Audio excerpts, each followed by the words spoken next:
je peux être moi-même toute ouverte sans créer de problème, sans que l'extérieur vienne me faire mal, sans que je crée des problèmes en étant moi-même, que ça soit lourd pour les autres. Je peux juste m'ouvrir complètement. Donc,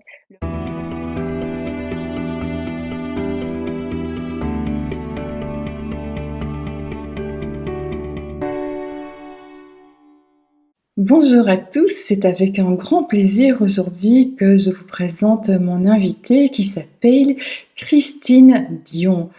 Bonjour Christine. bonjour Sandrine. Alors on fait des kilomètres là puisque tu es au Canada et Mhm. on a eu le plaisir d'échanger ensemble et on va parler bien sûr non-dualité aujourd'hui. Mais on va peut-être évoquer un petit peu ton parcours et ton cheminement jusque-là. Je pense que tu as fait des débuts de psychologue. Oui, tout à fait. J'ai travaillé pendant 22 ans comme psychologue, donc ça a été vraiment mon premier cheminement spirituel.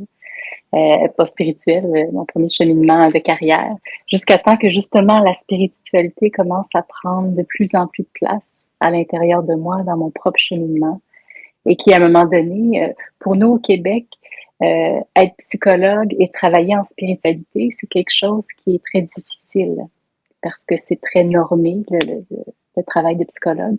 Donc, tranquillement, comme cette autre partie-là de moi, de la non-dualité, poussait, prenait de plus en plus d'espace. Donc, j'ai choisi de quitter la pratique comme psychologue pour vraiment aller à fond dans l'accompagnement, dans l'enseignement au niveau de la non-dualité, de l'accompagnement vers l'éveil de conscience. Et qu'est-ce qui a provoqué ce cheminement? Est-ce que tu as eu dans ta vie un événement particulier? Parce qu'il y a des personnes qui vivent un grand choc et puis qui sont justement amenées sur ce chemin. Pour d'autres, c'est plus rare, mais ça se produit en douceur. Comment ça s'est passé pour toi? Euh, en fait, moi, j'étais toujours attirée vers la spiritualité. Ça a toujours été présent dans ma vie depuis que je suis enfant. Euh, J'entendais parler de Jésus, j'étais comme pouf, toute allumée, même si j'ai jamais aimé l'Église, j'ai jamais été pratiquante, mais quand j'entendais parler de cet homme-là, tout s'allumait en moi. Euh, et déjà toute petite, je pense que j'avais 5 6 ans et je ressentais qu'il y avait des choses qui n'étaient pas moi en moi. Je sentais déjà qu'il y avait des couches qui de, qui étaient pas moi et que je voyais déjà ce chemin-là déjà enfant de devoir vouloir enlever des couches, vouloir me déshabiller de ces couches-là qui étaient pas moi. Donc ça a toujours été là. Tranquillement, bon, je suis allée vers la psychologie parce que c'est ce qui me semblait le plus accessible, le plus proche de cette démarche-là. Et justement, il y a toutes sortes de couches qui se sont enlevées. Mais toujours pendant ma démarche en psychothérapie, je me disais, oui, mais qu'est-ce qu'il y a au-delà de ça? Mais oui, c'est beau, on travaille la personnalité, on aide les gens à dénouer, mais qu'est-ce qu'il y a en plus, plus profondément, plus profondément? J'arrivais jamais à trouver le plus profondément que je cherchais. Donc, j'ai essayé toutes sortes d'approches et à un moment donné, j'ai vraiment senti l'appel de trouver un maître plus dans la spirituelle, d'aller plus profond, mais je savais pas ce que je cherchais. Je savais pas. Et à un moment donné, je suis tombée sur un livre d'Adi Ashanti. Je sais pas si vous connaissez. C'est un enseignant américain qui travaille, bon, la non-dualité, tout le processus d'élimination. Et lorsque j'ai lu ce livre-là, ça a fait, c'est ça. Je comprenais pas ce qu'il disait tant que ça. Mais dans mon cœur, dans mon être, je savais que c'était vrai. Donc cet été-là, tout l'été, je me suis promenée avec mon livre d'Adia Shanti sur le bras. Partout où j'allais, il était là, je lisais quelques pages. Je pense que je l'ai lu 6 fois, ce livre-là. Ça a été vraiment la première ouverture. Même si, comme je vous dis, depuis longtemps, c'était déjà là et ça travaillait de toutes sortes de façons. Euh, je travaillais en psychothérapie, mais j'ai fait 15 20 ans de psychothérapie, j'ai fait une psychanalyse. Donc, j'avais déjà tout un travail de profondeur qui était là. Et là, j'étais prête. J'étais prête à faire ce pas-là, à aller plus profondément. Tu avais quel âge à ce moment-là, Christine? Il me semble que j'avais 38 ans à ce moment-là, quand je Ah suis oui, tombée sur le livre. ah oui, Oui. donc 38 ans pour le livre, mais tu dis que ça te touchait déjà enfant. Tu sais, moi j'ai eu peu de fois l'occasion finalement de parler à des personnes qui ont été touchées comme ça dans leur enfance. En général, ça s'est produit à l'âge adulte et souvent suite à une circonstance un peu dramatique. Et toi, enfant, alors comment on vit ces choses-là quand on est enfant? Moi, ça m'interpelle de savoir ça parce que il y a peut-être des gens qui nous écoutent et qui ont des enfants qui eux-mêmes sont déjà touchés. Et comment on fait pour s'en rendre compte et comment on fait alors pour être à l'écoute de son enfant? C'est une très bonne question. C'est pas simple. Moi, je pourrais dire, peut-être que ce qui se passait était enfant, c'est que j'étais quelqu'un d'hypersensible. Donc, je sais que très jeune, j'avais certaines visions, certaines choses que je voyais et qui me faisaient très, très peur. Donc, j'étais quelqu'un, et c'est comme si j'avais pas de frontières avec le monde. Donc, tout me rentrait dedans. Donc, très tôt, j'ai commencé à me protéger, à être hyper vigilante, à observer ce qui se passait autour, à être très sensible à mon environnement. Donc, je suis devenue hypersensible à ce qui se vivait à l'intérieur de moi.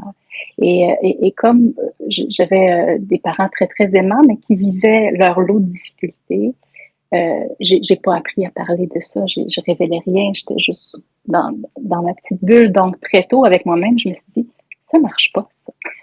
Oui, mais Il y tu a trop de savais, tu choses. trouvais qu'il y avait quelque chose d'étrange en toi par rapport aux autres enfants? Tu réalisais ça? Oui, Oui. oui. Et oui, je réalisais ça, mais c'était pas clair. Donc, mais en même temps, tous les enseignements, comme je disais par rapport à Jésus, parce que c'est ça qui était accessible chez nous, venaient me toucher en plein cœur. Tous les enseignements sur l'amour, l'ouverture, je vais juste vous en parler là, j'ai une émotion qui monte, ça a toujours été comme ça. Donc, je sentais la connexion avec la nature, et il y avait toutes ces choses-là qui, c'était pas dans le mental, hein, c'était vraiment dans le ressenti. C'était présent, c'était touchant. Donc, je savais pas trop comment avancer là-dedans. Je savais pas trop vers où aller, mais je savais qu'il y avait là quelque chose qui était fondamental. Je Tu, pense qu'après ça, c'est ce que j'ai recherché. tu sentais qu'il y avait quelque chose, mais c'était quelque chose en toi, c'était quelque chose dans le monde, c'était quelque chose du monde invisible. Comment tu percevais? C'est une bonne question. Euh, Quelque chose qui était juste là, en moi, autour de moi. J'aurais pas pu le nommer. C'était cet espace où il y a une ouverture, il y a un amour, et il y a quelque chose qui fait ah. Ok. Peut-être ayant connu euh, ce grand envahissement-là par toutes les énergies, toute la sensibilité, j'étais très à l'affût de ce que ça n'était pas. Donc, quand j'y touchais, lorsque j'étais en nature, que ça ouvrait, il y avait ah oui, c'est ça, ça c'est vrai. Et un des moments de mon enfance où j'ai senti ça très fort aussi, c'est à mon premier cours de danse. C'est particulier. Bon, ma mère, elle voulait m'inscrire dans plein de choses, puis bon, c'était le fun, mais à un moment donné, j'étais à un cours de ballet et la professeure, elle nous faisait explorer des choses. Donc, je pense qu'on faisait une sorcière autour d'un chaudron, et là, du coup, c'est comme si tout s'est ouvert, puis j'ai fait, ah, je peux exprimer tout ça, je peux être tout ça, tout s'est ouvert, et il y a eu un moment euh, d'épiphanie, j'aurais envie de dire, la même chose que quand j'ai lu le livre d'Adyashanti. Ces deux moments-là sont des moments très forts dans ma vie. À ce moment-là, ça a comme fait, ah, je peux être moi-même toute ouverte sans créer de problème, sans que l'extérieur vienne me faire mal, sans que je crée des problèmes en étant moi-même, que ça soit lourd pour les autres. Je peux juste m'ouvrir complètement. Donc, le mouvement, la danse, la musique a permis aussi ce moment-là de grande ouverture puis de connexion avec autre chose que la réalité concrète qui est autour, que la densité dans laquelle on Oui, parce évolue. que euh, tu dis que finalement ça a provoqué une forme d'isolement puisque tu ne pouvais pas vraiment en parler, tu te sentais différente des autres enfants. Alors, est-ce qu'on peut dire dans ces cas-là que vivre un processus d'éveil, si je puis employer ces mots-là, très jeune, est-ce que c'est pas un peu un cadeau pourri?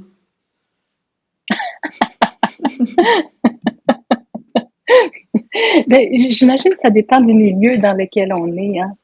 Euh, Moi, j'avais une mère qui était très ouverte à la spiritualité. Donc, il y a certaines choses qui étaient présentes, mais comme il y avait plein d'autres choses qui étaient denses et qui étaient lourdes, donc ça n'a pas pu s'épanouir complètement.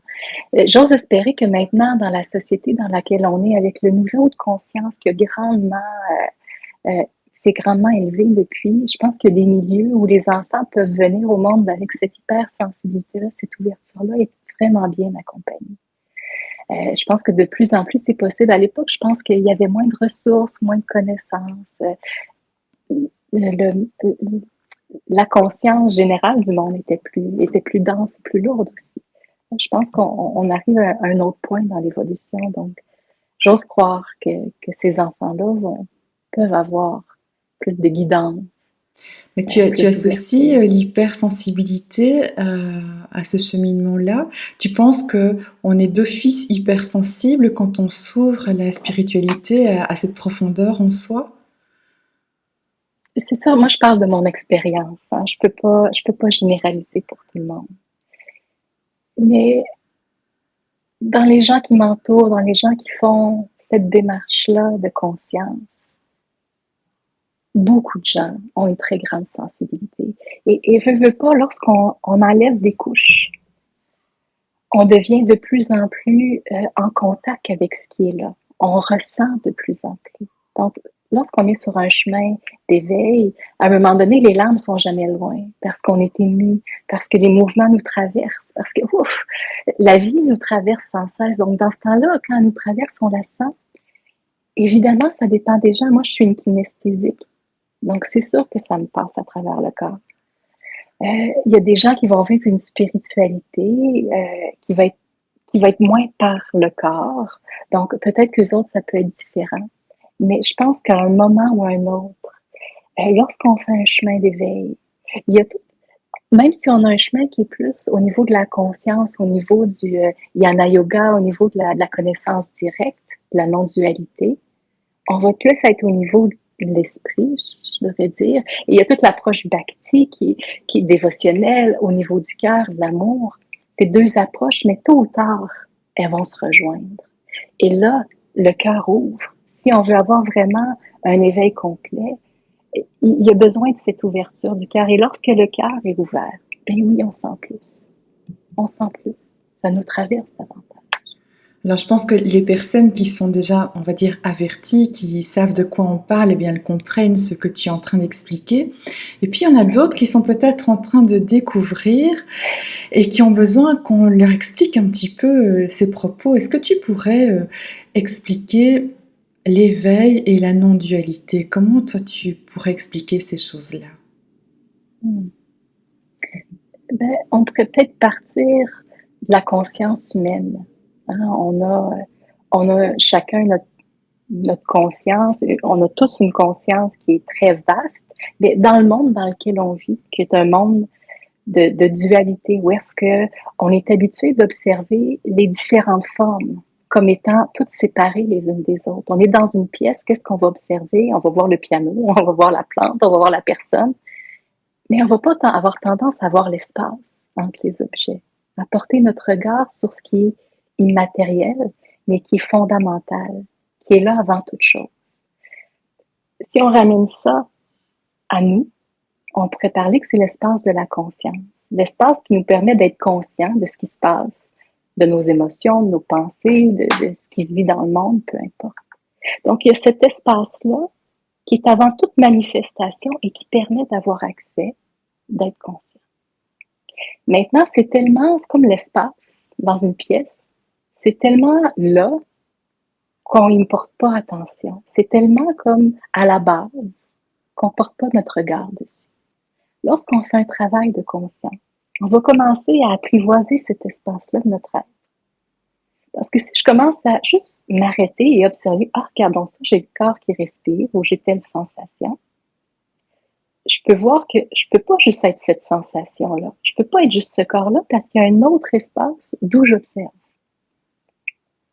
Donc déjà là, on va commencer à, ah, regardons ça, il y a quelque chose d'autre en moi qui est pas juste mon corps, qui est pas juste ma pensée, qui est pas juste mes sensations, puisque je peux être là et observer ce qui se passe. Donc, ça, c'est le début de la méditation, la pleine conscience. Et plus on avance dans ce chemin-là d'éveil, on va commencer à habiter cet espace-là, se rendre compte que c'est fondamentalement ce que l'on est. Et on va commencer à habiter cet espace-là. Et là, on va pouvoir observer que tout ce qui apparaît et disparaît est simplement quelque chose de changeant. Les pensées, les sensations, nos opinions, l'autre à côté, la forme, tout ça, c'est des choses transitoires. Quand on est dedans, c'est là qu'on on se vit comme étant ce corps-là, comme un être séparé. Ben là, on va rentrer dans la dualité. Il y a moi, puis il y a l'autre. Il y a ma forme et il y a le vide à côté.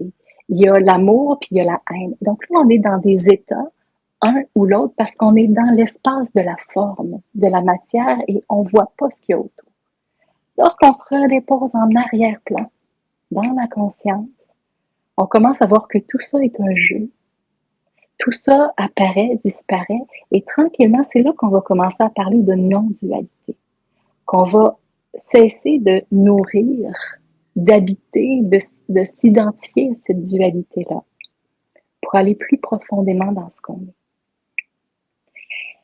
est. Et c'est un chemin où tous nos conditionnements, tous nos patterns, tout ce qu'on pense être va apparaître. On va le voir aller parce qu'on va se déposer dans la conscience et on fait ah ben oui, je te reconnais toi. Ah oui, tel sentiment de pas être à la hauteur. Et moi, tu reviens souvent toi. On va commencer à les contempler et tranquillement, c'est comme ça qu'on va pouvoir se désidentifier puis voir que c'est pas ce qu'on est. C'est juste quelque chose qu'on a appris, qu'on a intégré en nous, auquel on s'est identifié et qui a formé une sensation de ça c'est moi.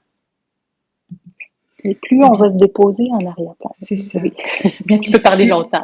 Non, c'est très bien ce que tu dis là. Tu sais, moi, quand tu parles du plein et du vide, c'est quelque chose que j'explorais au travers du dessin parce que quand j'étais étudiante, les professeurs nous disaient toujours de faire autant attention au vide qu'au plein, c'est-à-dire qu'il y a l'objet et puis il y a tout ce qui est autour et ça aide à avoir des proportions justes quand on observe les deux. Eh bien, je pense qu'ils n'avaient pas perçu la profondeur de leurs propos, justement. Et un jour, quand j'étais moi aussi sur ce chemin-là, j'ai enfin compris le sens profond que ça avait de voir le vide et le plein. Et tu viens tellement bien l'expliquer. Waouh, merci beaucoup.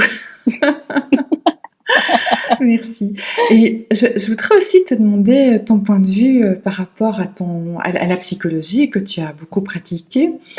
Parce que moi, j'aurais tendance à dire que la psychologie, elle s'occupe du personnage pour qu'il joue mieux son rôle dans la pièce de théâtre, mais il reste coincé dedans, alors que la non-dualité, c'est autre chose. Peut-être que tu peux un peu explorer ce thème-là? Oui, oui, tout à fait. Oui, je me suis posé tellement de questions par rapport à ça. Et oui, dans la psychologie, en tout cas pour plusieurs, hein, parce qu'il y a toutes sortes d'approches, toutes sortes de façons d'intervenir, mais effectivement, on va comme prendre la personnalité, les enjeux, et on va essayer de donner plus d'espace, de transformer ces différents morceaux-là pour qu'on puisse avoir plus d'espace pour jouer notre jeu, mais on est toujours identifié à ce personnage, au petit moi. Et c'est là que j'étais coincée, moi, dans la psychothérapie, dans la psychologie. Et lorsqu'on commence à se déposer dans la conscience, c'est là qu'on peut avoir une réelle liberté. On voit que ce personnage-là n'a jamais été réel. J'y ai cru, il paraît réel dans mes sensations, dans mon vécu, mais ça n'a jamais été l'entièreté de ce que je suis. Et lorsqu'on commence à aller là, c'est comme si on vient prendre appui sur quelque chose de beaucoup plus vaste, qui est ouvert et qui est profondément aimant. Et lorsqu'on va prendre appui sur notre conscience, sur notre être, on est capable beaucoup plus d'observer les conditionnements, les blessures et de les aider à se dénouer. C'est comme si on leur laisse un espace pour se dénouer simplement. Alors que souvent, lorsque on pense qu'on est ça, ben on est là puis on fouille avec notre mental, on tire le nœud encore plus fort, on se débat là-dedans. Puis quand on fait certaines thérapies, on repasse toujours sur la même histoire. On fait juste serrer le nœud encore plus. Même si on essaye de le dénouer, souvent on contribue à ce qu'il soit encore plus présent. On n'apprend pas à laisser la place. En psychothérapie, la différence, c'est que la place va venir du thérapeute. Dans le transfert, la personne va pouvoir tranquillement faire confiance de plus en plus au thérapeute qui lui laisse l'espace aimant et ouvert pour que la personne puisse dénouer ses choses. Mais, un, c'est long avant que le transfert puisse vraiment bien se déposer et être aidé à dénouer. Et deux, on ne prend pas appui sur ce qu'on est réellement. Lorsqu'on prend appui sur ce qu'on est réellement, sur notre conscience et qu'on approfondit notre conscience, ça va être beaucoup plus puissant et plus rapide, le travail qui va se faire. Et tranquillement, il y a une liberté beaucoup plus profonde qui va pouvoir se mettre parce que même si éventuellement il y a encore la vie nous fait vivre des choses, il y a encore des émotions, des enjeux qui montent, on va les regarder, on fait ah, ben oui, il y a ça. Et c'est tout. Ça monte dans un espace beaucoup plus vaste et aimant. Donc, il y a un regard qui vient traverser, qui vient aimer et cette émotion-là reste beaucoup moins coincée longtemps, peut vraiment disparaître et on n'est pas lié et en train de vouloir nécessairement gratter, réparer ou devoir faire quelque chose. Non, on la laisse vivre et elle passe.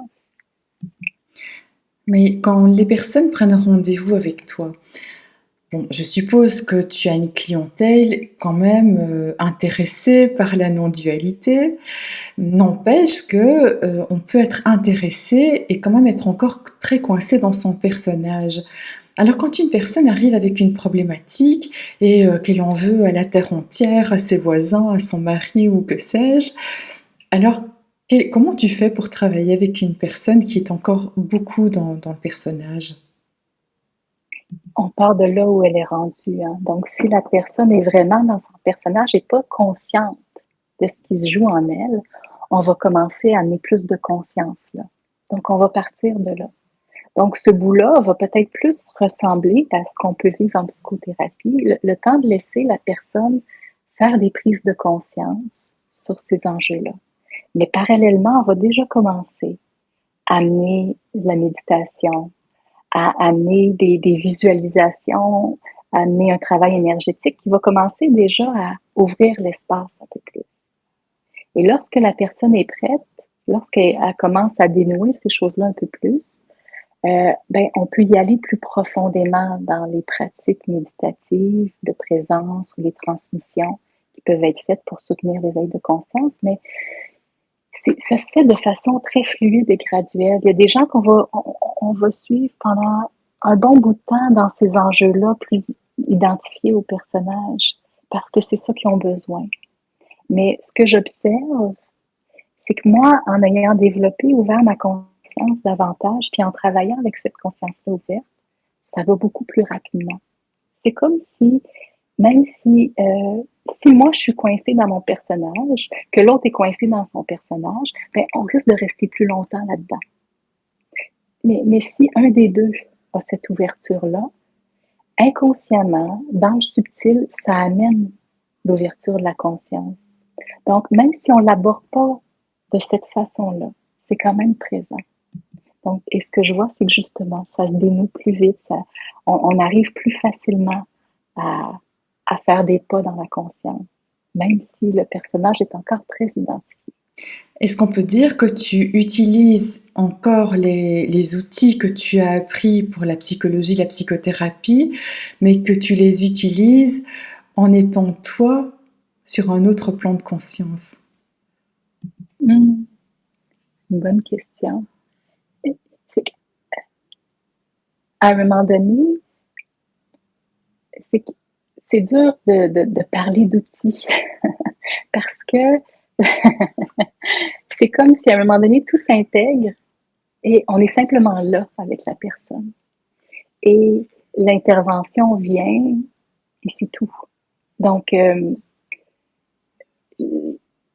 j'aurais tendance à dire que tout ce que j'ai accumulé au fil des années est disponible. Et que ce qui est fondamentalement différent, c'est cet espace d'où je pars, dans lequel je suis, Et après ça, à partir de cet espace-là, les interventions, les outils vont venir selon ce qui est juste pour la personne. Et moi, Donc, j'aime bien te poser les questions que tout le monde aura envie de te poser, évidemment. ben oui. Encore une question peut-être. Comment tu utilises le silence justement dans tes séances? Je pense que le silence est essentiel, pour donner la place à la personne. Tu sais, lorsque les gens arrivent et sont très chargés, il y a besoin d'un silence pour que la personne puisse sentir qu'elle a la place de déposer ce qu'il y a à déposer. Ça, c'est la première des choses.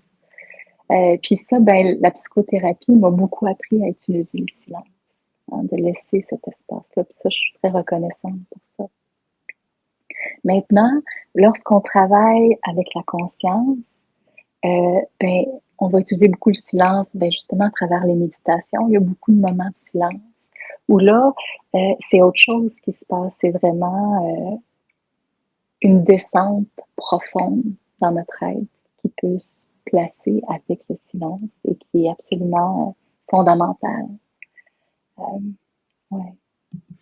Alors bien entendu, j'en profite pour vous rappeler que si vous souhaitez entrer en contact avec Christine, tous les liens la concernant se trouvent dans le descriptif de cette vidéo, donc n'hésitez pas. Et tant que j'y suis pour le petit coup de pub, n'oubliez pas non plus que j'ai créé une nouvelle chaîne qui s'appelle Art TV Sandrine Dupuis, dans laquelle on explore l'art et le lien parfois avec la spiritualité. En tout cas, jusqu'à présent, il y a beaucoup d'artistes qui viennent en parler d'une manière vraiment magistrale. Et Christine, la question suivante que j'ai envie de te poser, elle concerne des échelles dont on parle souvent, l'échelle de Hawkins et l'échelle de Satmindo. Est-ce que tu peux nous en parler? Oui, oui. Euh, oui, moi j'ai étudié avec Satmindo et Lyon Premananda qui ont développé une échelle de conscience qui, est- qui dérive de celle de Hawkins. Et celle de Hawkins, c'est une échelle de conscience théorique. Hein. Donc, il a fait toutes sortes de recherches pour voir comment on pouvait euh, cartographier la conscience humaine. Et après ça, Satmindo, lui, il a repris ça, mais il a profondément, en tout cas, il a énormément détaillé, surtout les niveaux supérieurs, parce que Hawkins n'avait pas détaillé les niveaux supérieurs. Donc, il les a détaillés, mais il a rendu tout ça très opérationnel, j'ai envie de dire, pour les gens qui soutiennent d'autres personnes dans leur chemin d'éveil. Donc, avec la formation que j'ai faite avec lui, il a développé toutes sortes de méditations à chacun des niveaux de conscience pour aider la personne à intégrer ce niveau de conscience-là et tranquillement ouvrir à l'autre niveau de conscience, ouvrir la conscience un peu plus, l'élargir, un peu comme si la conscience était un magnifique piano avec énormément de notes, puis que nous, ben, dans le monde dans lequel on vit, on est restreint à 3-4 notes, parce que c'est comme ça que la Terre, sur la Terre, ça fonctionne. On est habitué de vivre dans ces notes-là plus restreintes. Et tranquillement, à force de méditer et à force de faire des transmissions, tranquillement, on dévoile les notes qui ont toujours été là. On fait juste lever les voiles pour commencer à les utiliser, les explorer, se refamiliariser avec ces espaces-là profonds de notre être.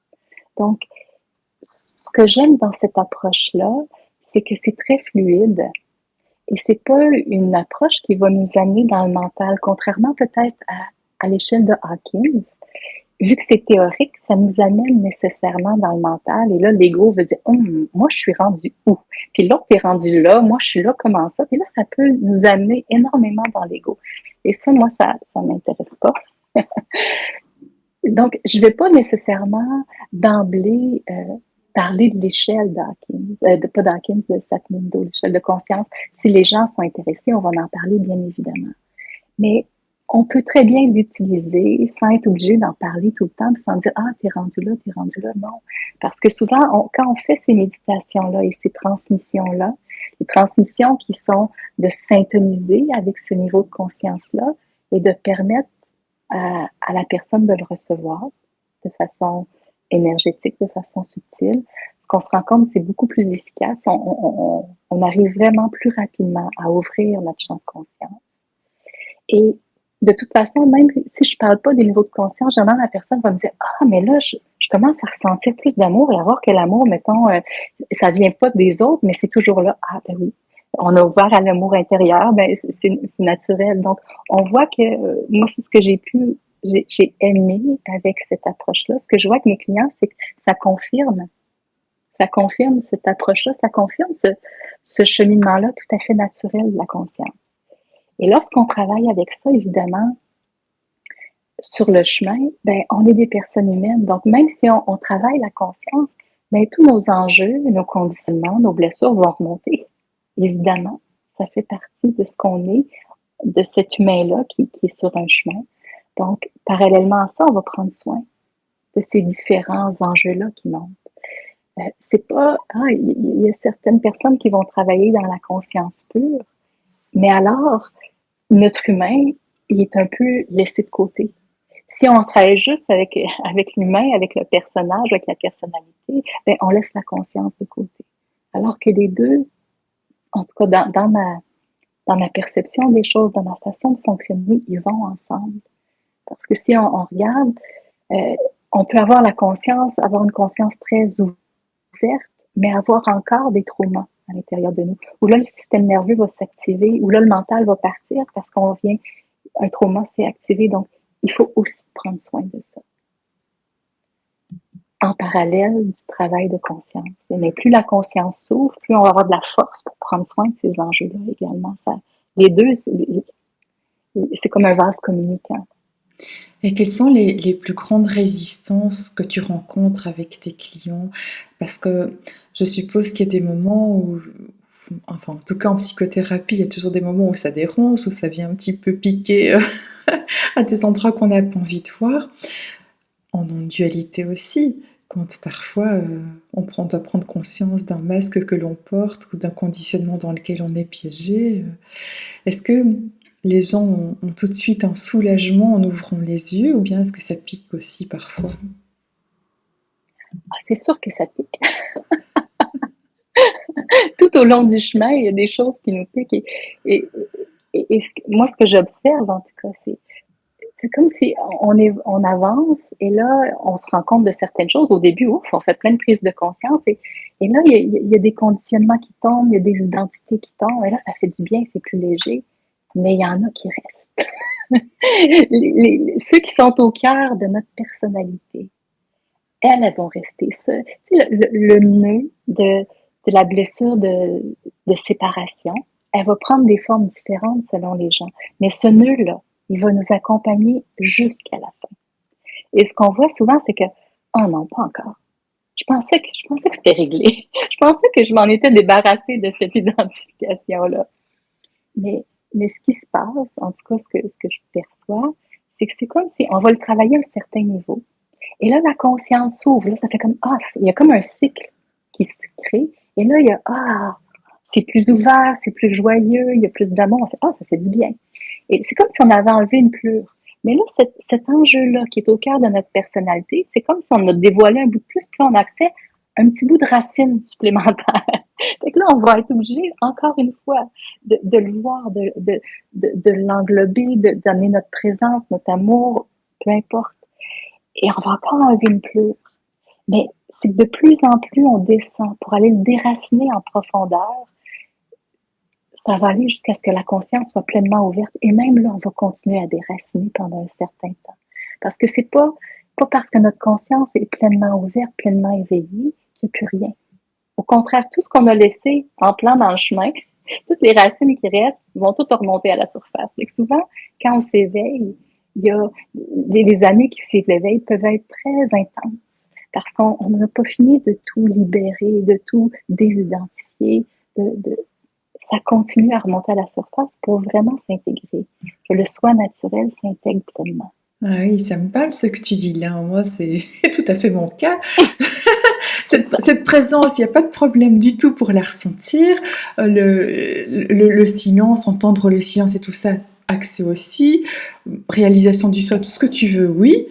Et en même temps, c'est se rendre à l'évidence que c'était plus cher, j'y continue.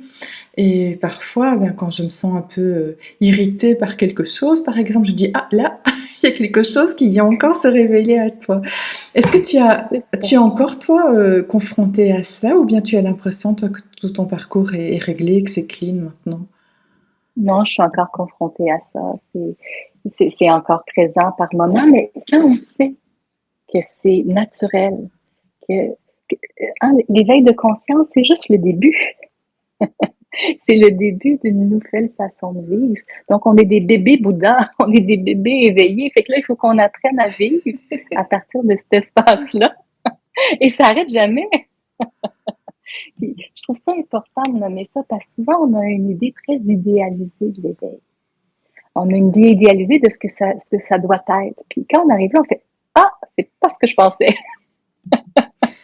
Oui, Mais on a l'impression que c'est la perfection, alors que ben non, on n'est pas parfait. C'est pas parce qu'on s'éveille qu'on devient un être parfait, hein. ben non. Ben non, la vie continue avec la vie. Elle va toujours continuer avec la vie, puis elle nous amène des défis. Ça fait partie du fait qu'on soit incarné ici. Mm. Puis, je trouve ça important de le savoir, puis de dédramatiser ça aussi. Oui, oui. Alors, dans ta manière de parler, eh bien, tu as tous ces gestes gracieux qui sont là. Ton appel de la danse se manifeste dans tes gestes. Qu'est-ce que tu proposes Oui. aujourd'hui dans tes ateliers, Christine? Est-ce que justement on y danse? Par moment, oui. C'est sûr, lorsque je fais des rencontres individuelles, de l'accompagnement individuel, on va pas aller dans la danse, mais c'est sûr qu'on va se servir du corps, hein, des sensations, parce que il y a plein de choses qui sont inconscientes, qui sont dans notre corps. Donc, on va vraiment avoir un regard sur le corps pour aider à dénouer certaines choses. Euh, mais lorsque je fais des groupes de méditation, lorsque j'offre des retraites, on danse. On danse parce que pour moi, la spiritualité doit être incarnée. On est dans un corps et ce corps-là participe à ce travail-là d'éveil. Mais pour le corps et le système nerveux, c'est toujours les derniers à, ils sont toujours à la remorque. Eux autres, ils veulent pas bouger. Ils aiment leurs habitudes, ils aiment leur mécanisme de survie. Là, tout le reste s'éveille. Le cœur, la conscience, puis là, le corps, il fait « Oh non! » C'est stressant, cette affaire-là. Ça a l'air dangereux, le vide. Je suis pas sûre que je vais y aller.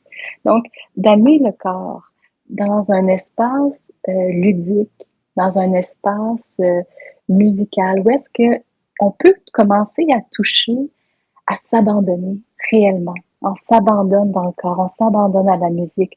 On laisse la vie nous bouger. Donc, déjà là, on commence à apprivoiser le travail de conscience avec notre corps. On invite notre corps dans ce travail-là. Donc, moi, ce que j'observe quand on utilise le mouvement, premièrement, lorsque j'ai des groupes de méditation, par exemple, on va commencer par bouger, ça aide les gens à descendre du mental, puis à revenir dans le moment présent, revenir dans le corps et dans le moment présent. Juste là, après ça, la méditation est beaucoup plus efficace parce on a déjà lâché un peu le mental, on a déjà aussi laissé aller un peu plus de charge, de tension qui était prise dans notre corps. Lorsque je fais des retraites, où là, il y a beaucoup de transmission énergétique, où là, on vibre à des niveaux élevés, ben, de pouvoir danser aide à l'intégration de tout ça, aide à ramener ça dans le corps. Et oui, on va haut, mais il faut le redescendre après. Parce que c'est ici qu'on vit, c'est ici que le divin doit s'incarner, que la conscience ouverte et libre doit s'incarner. Donc, on a besoin de le ramener dans le corps.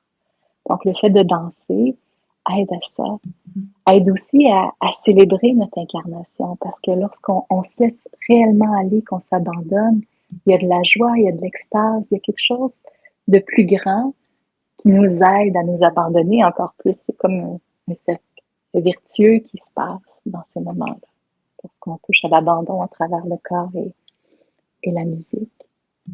Et donc, Et il y ta a prochaine aussi, date de retraite, c'est quand alors? oui, c'est du 3 au 5 octobre à Saint-Jean-Port-Joli, au Québec. Donc ça, c'est la prochaine retraite qui s'en vient. Oui, donc ça, à nouveau, les liens sont dans le descriptif. Allez sur le site de Christine, vous allez trouver tous les renseignements pour ça et pour plein d'autres choses. Je pense qu'il y a des choses que tu fais aussi de manière très régulière. Oui, j'offre des satsangs en ligne un mercredi sur deux. Donc ça, c'est gratuit. On fait ça en ligne. Donc, puis il y a des rediffusions aussi. Je sais, ceux qui sont en Europe, nos heures sont pas les mêmes. Donc, il y a possibilité de s'inscrire et de recevoir les rediffusions par la suite. Euh, c'est ça, les retraites, dans les activités. On a des activités sur place qu'on commence à faire avec d'autres acteurs du coin, de la communauté, parce que il y a quelque chose dans les radios. Nous, on a appelé notre, notre organisation les radios, parce qu'on, dans ce que je fais, c'est vraiment d'aller connecter à l'être radieux qu'on est déjà, à cette conscience-là lumineuse, ouverte, qui est déjà là, chez chacun d'entre nous. Et on a ce désir-là d'ouvrir à la communauté, d'être dans le ensemble. Parce que dans tout ce qui se passe dans le monde, on a besoin de se retrouver, on a besoin d'être ensemble, de se retrouver dans des espaces où est-ce qu'on peut être en conscience, puis on peut ouvrir notre cœur, puis se sentir en sécurité. Donc, avec les gens du milieu ici, on essaie de créer des activités accessibles à tous, mais en conscience. Donc, pour commencer à ouvrir les gens à cette démarche de conscience. Évidemment, lorsqu'on est dans les retraites, lorsqu'on est dans l'accompagnement individuel, on peut aller très profondément dans les enseignements. Et ça, c'est merveilleux. On peut vraiment aller vraiment ouvrir pleinement la conscience. Mais pour les gens qui connaissent moins ou qui sont moins habitués, ben, on offre aussi ces espaces-là pour commencer à aller explorer, à commencer à expérimenter autre chose, un ensemble qui est ouvert et bienveillant. Oui, c'est ça. Et ce que je trouve beau, tu vois, c'est que, par exemple, toi, tu abordes beaucoup de choses avec la danse. Moi, je vais le faire plutôt avec le dessin. D'autres ont d'autres techniques. Et justement, il y en a un petit peu pour tout le monde. Et c'est dans cette intention-là que j'avais envie de réaliser ces interviews pour montrer qu'il y a différents intervenants un petit peu partout dans le monde finalement, avec chacun une approche qui est la sienne. Et je pense qu'il y a vraiment plusieurs voies, plusieurs chemins pour arriver au même endroit. Qu'est-ce que tu en penses, toi? Oh, tellement, tellement. Il y a tellement de chemins. Et c'est ça que je trouve magnifique. Puis, parce qu'il n'y a pas deux personnes pareilles. Puis, vous savez, il y a comme un moment sur notre chemin, on va être attiré par tel ou tel enseignant ou par telle approche. Puis à un moment, on dit, ah, ben non, c'est terminé ça. Puis là, il y a quelqu'un d'autre qui, avec un autre chemin, une autre porte d'entrée, arrive et c'est important de suivre ça. C'est important de reconnaître que notre chemin, il arrête jamais. Puis que au fur et à mesure de où est-ce qu'on va être rendu, on va avoir envie d'autres choses. Puis c'est important de pouvoir honorer ça. Puis aussi, lorsque nous, on fait ce propre chemin-là, lorsque la conscience s'ouvre et qu'on accepte de devenir rien, j'ai envie de dire, de devenir complètement transparent. C'est sûr qu'il y a beaucoup de peur par rapport à ça, parce que souvent on a peur de plus exister, on a peur de perdre notre couleur, d'être comme plate ou bon, peu importe. Mais ce qu'on se rend compte, c'est lorsqu'on devient complètement transparent. La vie qui nous traverse avec ce qu'on est fondamentalement, avec cette unicité-là qui fait que j'ai cette forme-là. C'est comme si j'étais un diamant, ben, la lumière va passer à travers ce diamant-là, puis faire un éclairage des formes qui sont uniques à ce diamant-là et qui sont uniques au tien et à l'autre d'à côté. Et ça, c'est magnifique parce qu'après ça, on se sent de plus en plus nous-mêmes alors qu'on est de moins en moins identifié au petit moi. Parce que ça devient juste naturel de vibrer ce qui est déjà là, ce qui a toujours été là, mais il n'y a plus d'obstacle. Et après ça, ça donne une voix lumineuse, ouverte, et les gens peuvent se reconnaître là-dedans parce qu'en même temps, c'est très incarné. C'est, ah, ben ça me parle. Et eux vont faire leur propre chemin et devenir leur propre diamant nettoyé, euh, poli, et qui va éclairer à leur façon. Est-ce que tu as le sentiment à un moment donné d'être arrivé au bout de ce que tu pouvais donner à une personne? Est-ce que c'est toi qui dis bon bah là on arrête, voilà, ou bien est-ce que c'est la personne elle-même qui à un moment donné soit arrête parce qu'elle n'a pas envie d'aller plus loin, ou bien parce qu'elle a ce sentiment justement d'avoir atteint cette transparence?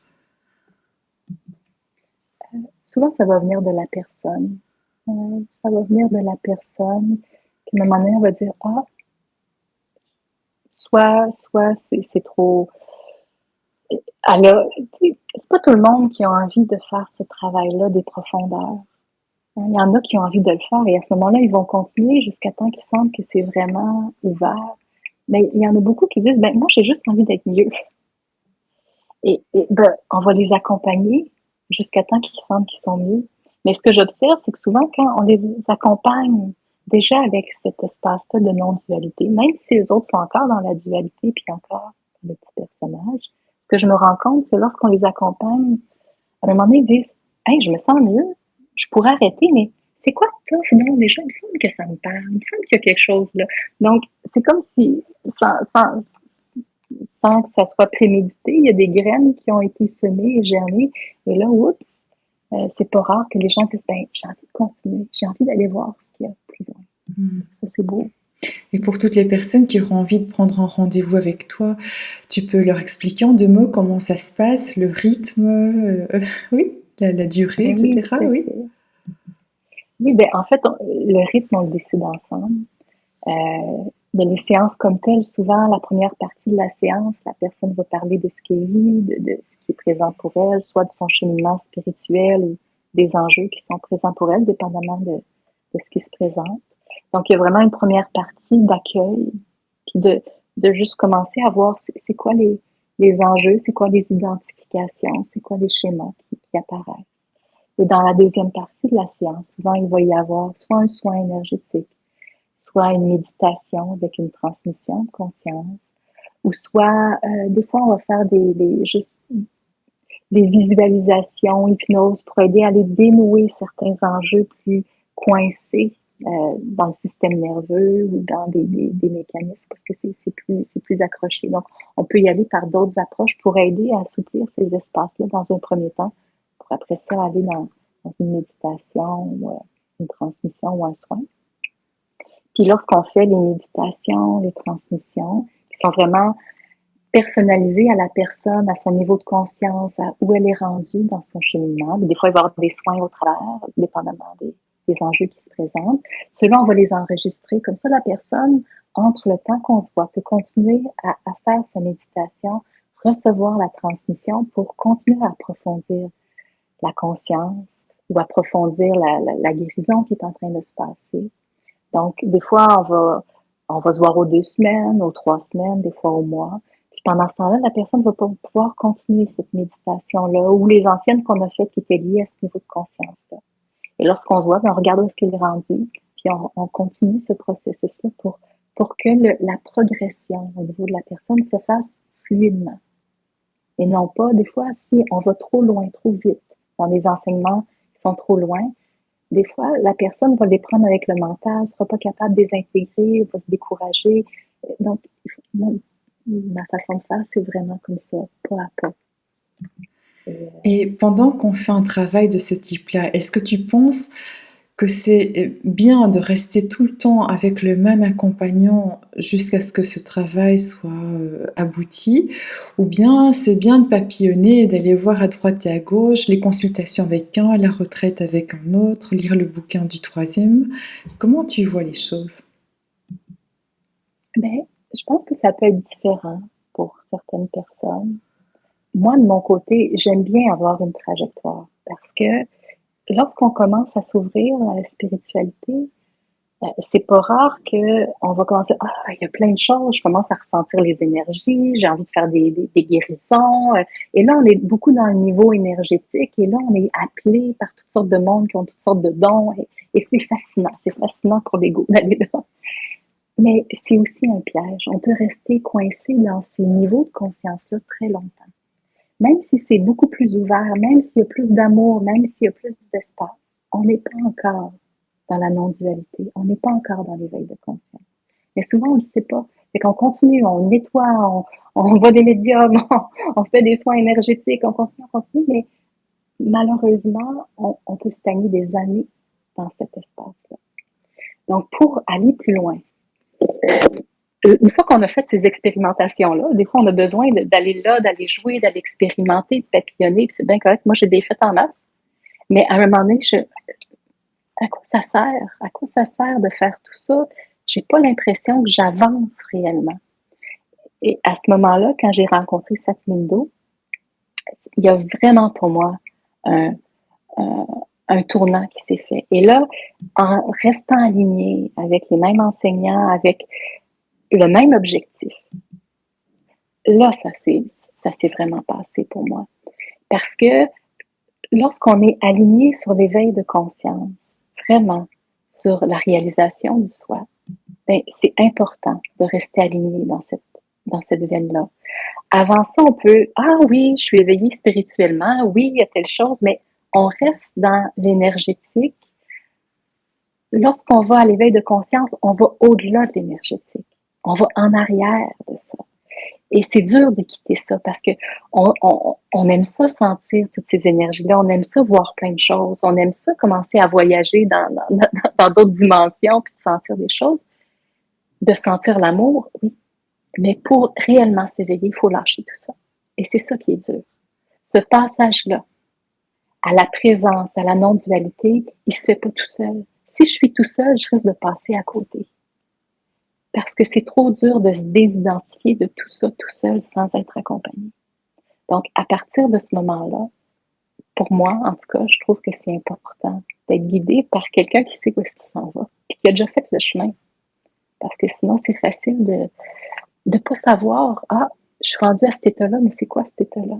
C'est quoi cette conscience-là? Est-ce que c'est ça l'éveil? Je ne sais pas.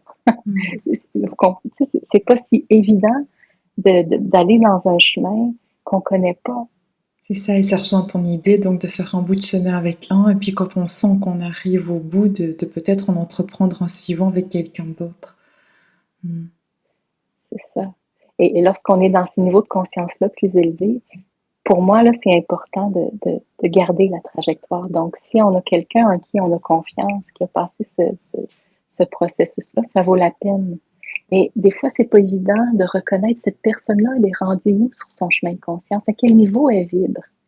C'est dur des fois de reconnaître ça.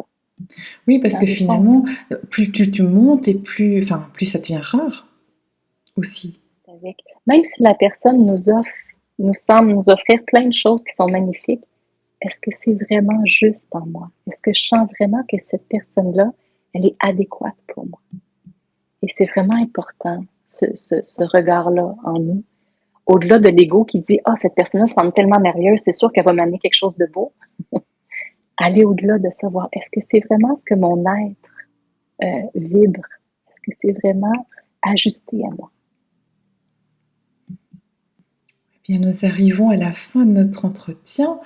Et avant de te laisser le mot de la fin, je voudrais qu'on rappelle tes dates, bien sûr. Donc, ta retraite, c'est du 3 au 5 octobre, qui s'en vient, 2025. Oui. Et les satsangs se font un mercredi sur deux. Le prochain, c'est le 17, je crois, 17 septembre.